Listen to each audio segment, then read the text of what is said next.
का भी स्वागत करता हूं। मित्रों, केंद्रीय मंत्री बनने के बाद आप सीधा दे दीजिए ना, कोई भूमिका मत दीजिए। पार्टी प्रेस वार्ता है। मैं माननीय प्रदेश अध्यक्ष जी से आग्रह करता हूं कि सर्वप्रथम केंद्रीय राज्य मंत्री जी का स्वागत पट्टा देकर के करें।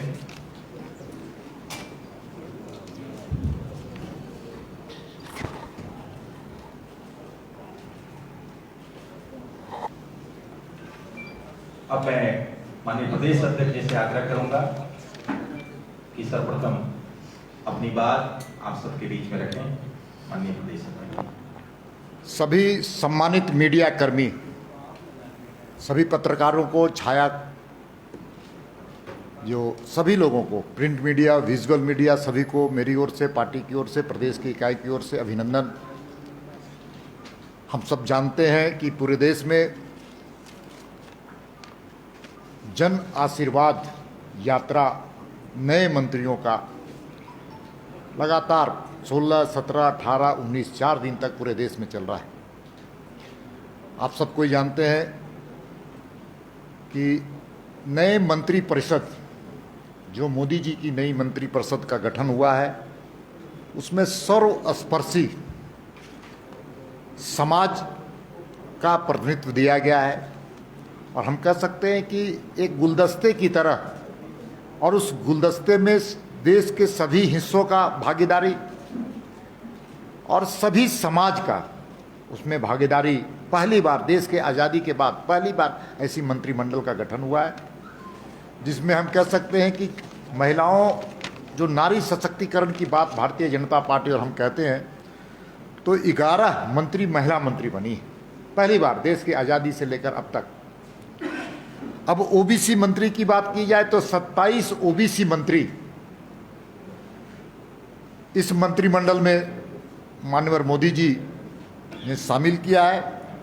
एससी समाज की अगर हम बात करें तो एससी समाज के 12 मंत्री इस मंत्रिमंडल में शामिल हैं। शेड्यूल ट्राइब पहली बार देश के आज़ादी से लेकर अब तक, आप सब कोई जानते हैं कि अटल जी की सरकार ने आदिवासियों के कल्याण के लिए अलग मंत्रालय का गठन किया था, और पहली बार देश के आज़ादी के बाद 8 ट्राइबल मिनिस्टर इस मंत्रिमंडल में शामिल हैं। सर्वस्पर्शी, सर्वव्यापी, सर्वग्राही हम कहते हैं, तो उसको हम कहते नहीं, उसको करने पर विश्वास करते हैं। इसलिए जितने नए मंत्री हैं भारत सरकार में, सभी का अभिनंदन उनके प्रदेशों में हो रहा है। झारखंड के संदर्भ की अगर हम चर्चा करें तो हम मोदी जी को आभार व्यक्त करते हैं कि इन्होंने एक ऐसी महिला, होनहार, योग्य, प्रतिभाशाली महिला को मंत्रिमंडल में, मंत्रिपरिषद में शामिल किया है। इसलिए झारखंड बीजेपी और झारखंड की जनता मोदी जी के प्रति आभार व्यक्त करती है। दूसरी बात, 16, 17, 18 और 19 4 दिन की यात्रा झारखंड के संदर्भ में अगर हम बात करें तो हम लोगों ने तय किया, पार्टी ने तय किया कि अन्नपूर्णा जी की यात्रा 4 दिनों का हो, और लगभग 428 किलोमीटर की यात्रा है। 428 किलोमीटर में 9 जिले और 5 लोकसभा इस यात्रा में उनके रास्ते में मिलेंगे, और कुल मिलाकर के कहा जा सकता है कि 473 स्थानों पर इनका अभिनंदन करने का हम लोगों ने तय किया था, पार्टी ने तय किया था, समाज ने तय किया था। अब उससे ज़्यादा संख्या लोग जगह जगह पर, समाज के सभी वर्ग, मुझे ऐसा लगता है कि 550-600 स्थानों पर यह संख्या पहुंचने वाली। अभूतपूर्व अभिनंदन समाज का, चाहे किसान हो, मजदूर हो, नौजवान हो, महिला हो, समाज के सभी वर्ग, हर जाति, हर धर्म, हर पंथ के मानने वाले लोग सड़क पर उतर करके जिस प्रकार से अभिनंदन किए, पार्टी उनके प्रति भी आभार व्यक्त करती है। बरसात का समय था, पानी पड़ रहा था, लोग सड़क पर थे, और अब तक जो कार्यक्रमों 2 दिनों का जो हुआ है 16 और 17 का, तो 16 तारीख को 53 स्थानों पर अभिनंदन हुआ है और 17 तारीख को 61 स्थानों पर अभिनंदन हुआ है। कुल मिलाकर 114 स्थानों पर 2 दिन की यात्रा में अभी तक अभिनंदन हो चुका है। इसीलिए थोड़ा विलंब हर कार्यक्रम में हो रहा है कि जगह जगह पर समाज के सब वर्गों का अभिनंदन और आशीर्वाद दोनों चीज़ इनको मिला है। मैं अपनी ओर से इतनी बात कहना चाहता था। मैं आग्रह निवेदन करना चाहता हूं श्रीमती अन्नपूर्णा देवी जी से कि आपको संबोधित करें।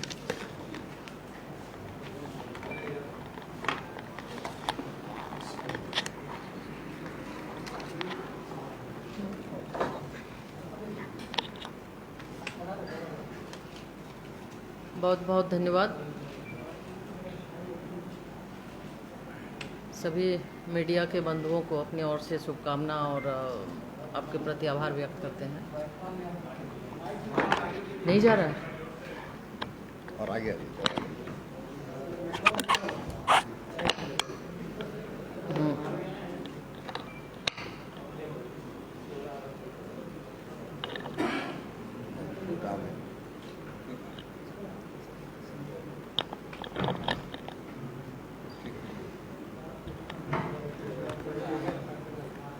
ठीक है। आप सभी को का अभिनंदन है। और आज इस प्रेस वार्ता में बैठे आदरणीय प्रदेश अध्यक्ष श्री दीपक प्रकाश जी, आदरणीय प्रदेश के महामंत्री श्री आदित्य साहू जी, जन आशीर्वाद यात्रा के प्रभारी आदरणीय बाल मुकुंद सहाय जी और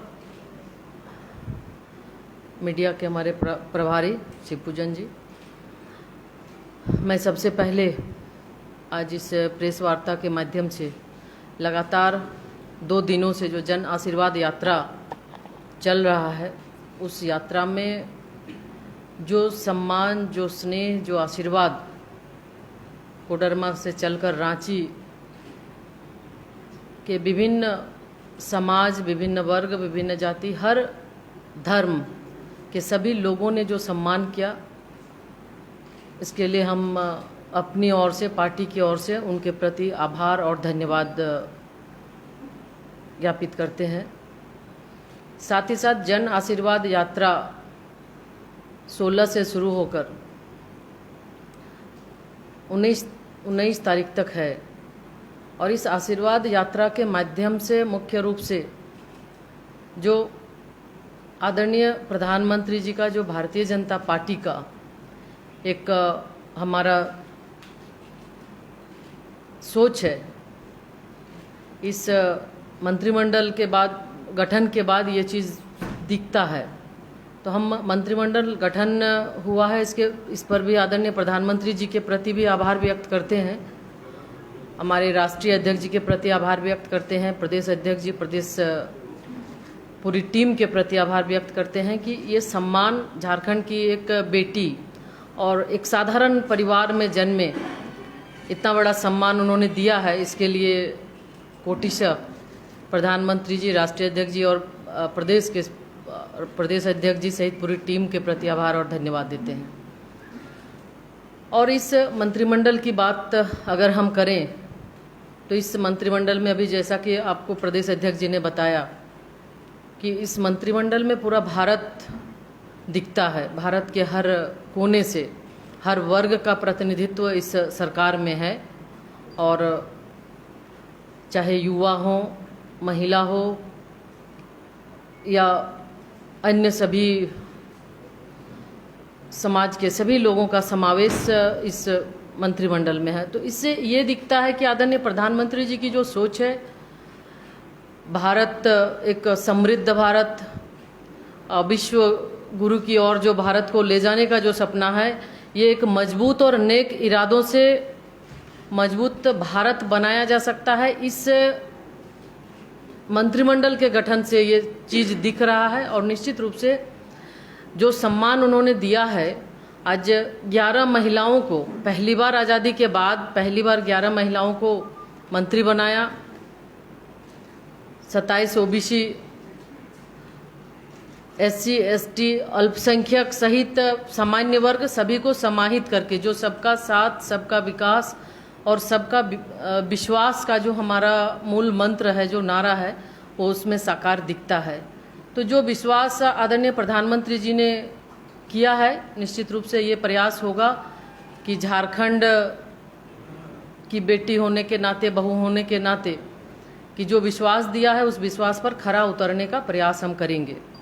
और आने वाले समय में आप सभी का भी सहयोग, आप सभी का भी सुझाव लेंगे कि किस तरह से हम और इस क्षेत्र में बेहतर कर सकते हैं। और पार्टी इस जन आशीर्वाद यात्रा के माध्यम से लोगों का जो सम्मान, लोगों का जो प्यार मिल रहा है, निश्चित रूप से ये आदरणीय प्रधानमंत्री जी को ये मिल रहा है। और जो हमारे पार्टी का काम का जो तरीका है कि हर एक वर्ग में जो सर्वस्पर्शी भाजपा की बात हम करते हैं, सर्वग्राह्य भाजपा की बात करते हैं, तो निश्चित रूप से आज सभी समाज, जाति, धर्म के लोग इस चीज़ को मानते हैं। और आज इसी चीज़ को मानते हुए ही ये हम देख रहे हैं कि आज का जो कल से ये जो कार्यक्रम चल रहा है, परसों 16 तारीख से, तो निश्चित रूप से इससे ये साफ झलकता है कि इस मंत्रिमंडल को हर व्यक्ति इस मंत्रिमंडल का के गठन का सराहना कर रहा है। और इसीलिए जो प्रेम, जो सम्मान, जो स्नेह, जो आशीर्वाद रास्ते में आते समय लोगों का जो मिला है, इतनी गर्मी है, धूप है, बारिश है, उसके बावजूद भी चाहे हमारे युवा वर्ग हो, महिला हो, किसान हो और विभिन्न जाति के सभी लोगों का सम्मान इस जन आशीर्वाद यात्रा के माध्यम से आदरणीय प्रधानमंत्री जी को मिल रहा है। तो निश्चित तौर पे जो एक लाइन, जो एक दिशा, जो एक मूल मंत्र हमारा है, उस मूल मंत्र के साथ देश के विकास के लिए, राज्य के विकास के लिए हम सभी साथ मिलकर काम करेंगे, चलेंगे। और आने वाले समय में एक आपका भी सुझाव लेकर हम बेहतर, चूँकि जिस विभाग के बारे में अभी जो शिक्षा विभाग की जिम्मेवारी हमें मिली है, तो ये हमारा भी प्रयास होगा कि चूँकि शिक्षा समवर्ती सूची में आता है, तो राज्य की शिक्षा व्यवस्था कैसे और बेहतर हो सके, केंद्र से राज्य की जो बातें हो उसको कैसे समन्वय बेहतर स्थापित कर केंद्र की जो योजना है उस योजना को 100% राज्य में कैसे बेहतर किया जा सके, तो ये हम प्रयास करेंगे। और इसमें हमें लगता है कि आप सभी मीडिया के साथियों का भी इसमें सहयोग रहेगा, आपका भी सुझाव और आपके भी सहयोग की हम अपेक्षा करेंगे। तो आज विशेष और कुछ न बताते हुए, चूँकि जिस तरह से लोगों का सम्मान मिला है, जो आशीर्वाद मिला है, हम आदरणीय प्रधानमंत्री जी के प्रति भी आभार व्यक्त करते हैं और सभी झारखंड के तमाम जनता के प्रति आभार व्यक्त करते हैं कि जो सम्मान, जो आशीर्वाद एक बेटी को दिया है, निश्चित रूप से इसके लिए बहुत बहुत धन्यवाद।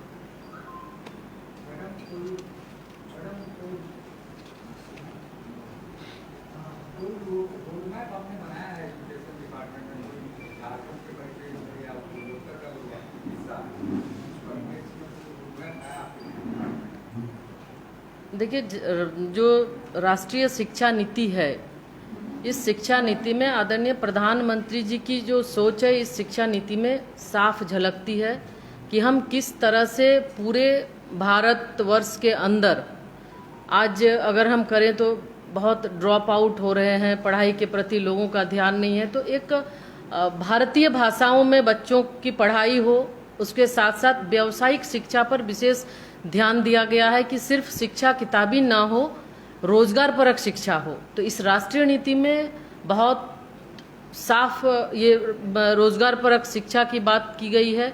और हमेशा आप देखते होंगे कि ये प्रधानमंत्री जी की भी जो सोच है कि हर लोगों को रोजगार मिले, तो निश्चित रूप से शिक्षा नीति में ये समावेश किया गया है। क्लास 6 से व्यावसायिक शिक्षा की ओर ध्यान दिया जाएगा कि हर एक जो भी बच्चे हैं उसको चाहे जिसमें भी इंटरेस्ट है वो व्यावसायिक शिक्षा वो में पढ़ाई उसकी वो कर सकते हैं। तो इस तरह राष्ट्रीय शिक्षा नीति। और अब 29 तारीख को 1 साल पूरा हुआ। 1 साल पूरा होने के बाद आदरणीय प्रधानमंत्री जी के द्वारा कई योजनाओं का लॉन्च किया गया जो राष्ट्रीय शिक्षा नीति से जुड़ा हुआ है। उसमें आप देखे होंगे 11 भाषाओं में इंजीनियरिंग की पढ़ाई, यानी अब क्षेत्रीय भारतीय भाषाओं में इंजीनियरिंग की पढ़ाई होगी। तो इस तरह धीरे धीरे हम राष्ट्रीय शिक्षा नीति को जमीन पे उतारने का प्रयास कर रहे हैं। लगभग 60 से 70% काम हमारा हुआ है और इस दिशा में सभी राज्य से भी उनका राय हम ले रहे हैं। राज्य पे हम अपनी नीति को थोप नहीं रहे बल्कि राज्य का भी सुझाव ले रहे हैं और उसके साथ बेहतर जो उनका किस तरह से उनका कोर्स होगा उसके बारे में भी एक नया प्लेटफॉर्म बना है। एनडीआर करके एक प्लेटफॉर्म है, उसमें वो दे सकते हैं। उसके बाद एक एक्सपर्ट कमेटी है, एक्सपर्ट कमेटी के माध्यम से उनका जो कोर्स है वो कौन सा एक्सपर्ट कमेटी उसको सेलेक्ट करेगी और उसके बाद उस पर आगे फिर हम लोग काम करेंगे। तो हमें लगता है कि ये बेहतर होगा और उसमें आप सबका भी सहयोग चाहिए। निश्चित रूप से ये शिक्षा नीति के माध्यम से, राष्ट्रीय शिक्षा नीति के माध्यम से एक सर्व समावेशी और सभी वर्ग, सभी लोगों के लिए, चूंकि जब सुदूर ग्रामीण क्षेत्र में जाते थे तो उधर थोड़ी पढ़ाई के लिए बच्चों का देखते थे, बहुत ध्यान नहीं था। लेकिन अब जब क्षेत्रीय भाषाओं में जब पढ़ाई शुरू होगी तो निश्चित रूप से लोगों का ध्यान भी रहेगा और ड्रॉप आउट की भी समस्या कम होगी और रोजगारोन्मुखी शिक्षा मिलेगा। धन्यवाद। राज्य सरकार की अगर बात करें तो राज्य में भी आपका लंबा राजनीतिक अनुभव रहा है, तो शिक्षा संवर्गी सूची में है, आपने बताया। क्या देख रहे हैं दिल्ली में बैठ के, कैसे किस तरह की शिक्षा व्यवस्था यहाँ आपको दिखाई दे? अभी व्यवस्था, चूंकि शिक्षा विभाग संभालने के बाद अभी बहुत कुछ समझने देखने का प्रयास कर रही हूँ और निश्चित रूप से अभी तो लोकसभा सत्र चला, लोकसभा सत्र में ही थे और उसके बाद ये पूरा, इसके बाद फिर जाएंगे तो धीरे धीरे समझ के फिर आपसे रूबरू बीच बीच में होते रहेंगे और जो भी डेवलपमेंट होगा इसके बारे में आपको भी जानकारी हम देते रहेंगे।